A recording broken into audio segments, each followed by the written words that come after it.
Ayan, good morning mga ka-farmers. Spray naman tayo dyan mga ka-farmers. Ang in-spray po natin dyan is Ortiba, Bertaco at saka Chess.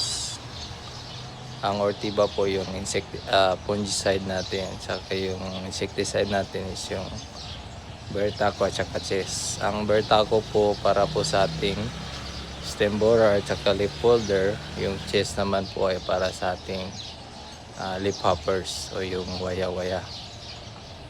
So yan mga farmers, nakita nyo nun na nagayilo-yilo.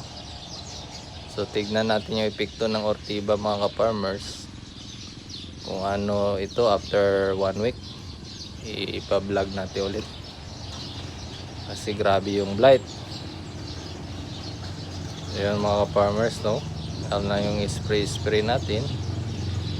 Slow mo lang natin para makita nyo yung buga ng chemicals ka farmers. Ayan. So yung pag-spray pala natin dyan is pasunod sa hangin, o saan yung direksyon ng hangin, doon po tayo nagpapa-spray o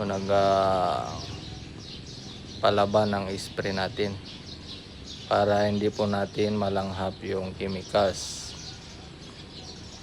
Ayan mga farmers, no, daming insekto yan, kita nyo, lipad-lipad, mga leaf folder. So tignan natin mga farmers kung ano effect nito after 1 week.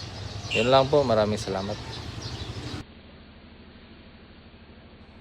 Ang variety pala ng palay natin mga ka-farmers is RC160. So ito, ano na lang ito, ang pag tinanim nating binhi is certified. So magiging good seed na lang siya kung for pangbigas na lang natin ka-farmers. So kaya medyo nabawas-bawasan na yung